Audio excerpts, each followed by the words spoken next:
Hello YouTube and welcome to another video being my winter 2017 first impressions. A video where I tell you my short thoughts on the first few episodes of the animes that I am watching this season.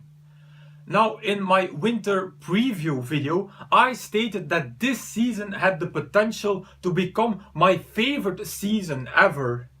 And after watching the first episodes of the 10 animes that I am following this season, I am even more convinced of that statement. There wasn't one episode that really disappointed me, they were all on point. And on top of those seasonal animes, I'm also watching two animes on the side. You might have seen it if you follow me on Facebook or on Twitter, links will be in the description. But I am currently rewatching Clannad and I am finally watching ReZero. So my winter is going to be awesome. Also, I want to apologize for the lack of double reviews in the past weeks. Usually when a season ends, I upload 2 reviews per week. But I am currently in the middle of winter exams, so I really didn't have time to make 2 reviews per week. But starting next week, I will get back to those double reviews to catch up with my fall 2016 reviews. But the main part of this video are of course the winter 2017 seasonals. So let's go chronologically and start with Masamune-kun no Revenge. This anime had the most average start of them all. It wasn't a bad start, I liked the comedy in Masamune-kun no Revenge. But this anime's biggest problem will be its predictability. I think that this is going to be a very standard romance anime where we can already predict how it's going to end. Of course, the anime can always surprise me, but I think that it won't drift away from the standard romance storyline. Next anime to air was Fuka.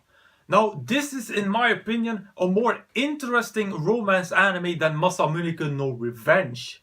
Also, here I like the comedy, but you can feel that the drama is incoming with the forming of the love triangle.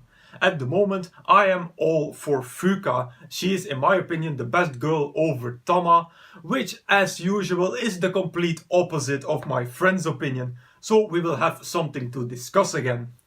But I look forward to the continuation of this anime and hopefully the music element will become more apparent in the later episodes.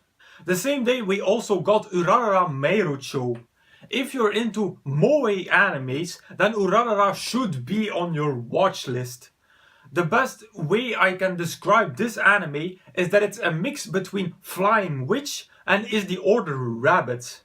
It's very cute with the possibility of some slight drama if they continue about Chia's mother. Also on the same day, there are a lot of things being released on Friday this season, Salen was released. The best way to describe Salen is that it's Amagami SS 2.0. It has the same feel to it, it has the same structure and the same amount of waifu material. Now here I wonder if a second season has already been decided upon, since I thought that I saw 6 girls in the opening and this season will only cover 3 of them. Also on Friday there was the release of Minami Kamakura Koko Joshi Jitenshabu. Now I thought that this anime would kind of disappear in the shadow of Yowamushi Pedal. But with that first episode it stepped straight into the light. The animation to start with was absolutely gorgeous. It was very sharp. I like the 3D implementation at certain points, which is something that I am very picky about. And the colors are so beautiful. That's one of the things that GC stuff can do so well. And on top of that, it seems that this anime is supported by real bike brands, since the names of the brands on the frames are actual bike brand names, instead of slightly deformed ones like we see in Yowamushi Pedal. And on top of that, this anime gives actual bike information at the end of each episode. So This anime does not stand in the shadow of Yowamushi Pedal, it is great on its own. Speaking of Yowamushi Pedal, the new season started out with re-showing some of the things from the movie, like the new gear and the leaving of Maxima. Now, this wasn't a bad thing, it was actually very clever, since people who hadn't seen the movie yet would otherwise be very confused if these things weren't shown again. Now, in terms of the story, we see that each of the three main characters will face a new challenge this season against new and old adversaries and against themselves. But I am excited to see the old characters again, to see the new characters. Like, I wonder if they're going to be new first years at Sohoku and what role they could play. The anime airing on Tuesday was Handshakers. Now, this anime is currently being butchered by the online reviewers. Now, also I did have some questions at the start, like that whole hentai thingy that they did in the first episode. Also, I was watching that and I was thinking like, what the fuck are they doing? But the most critique Handshakers gets is on its animation, and there I can't follow completely.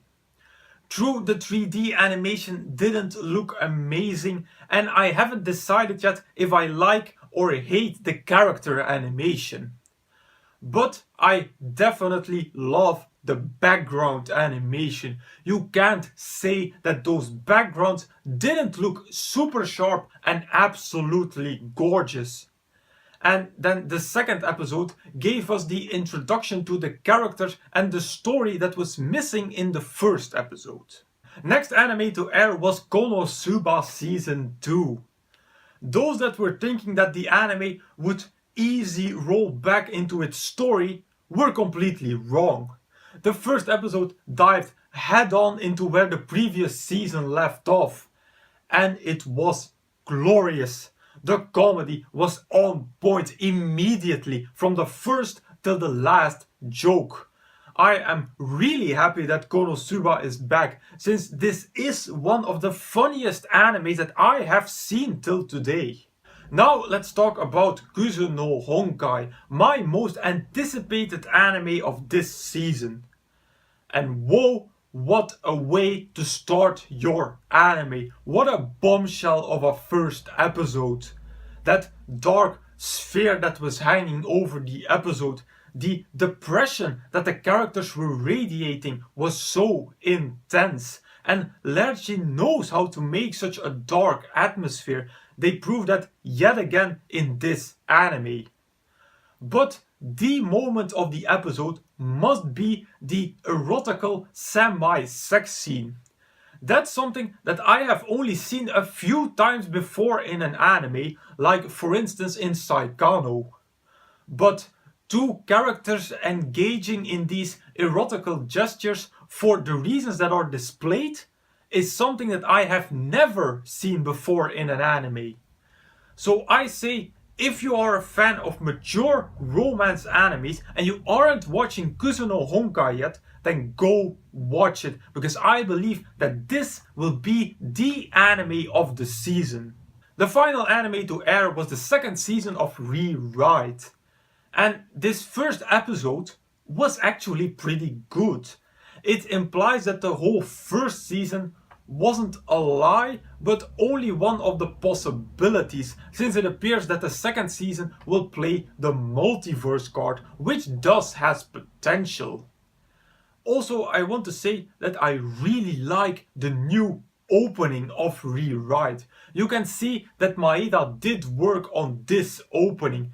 It is so simple, but I find it to be absolutely beautiful, and I get that grasping feeling that I always have when seeing or hearing Maeda's work. So those are my first impressions on this new Winter 2017 season. I think this season will be absolutely amazing, and I can't wait to see the next episodes of all these animes. So then I will thank you all for watching, and I will see you all in the next video.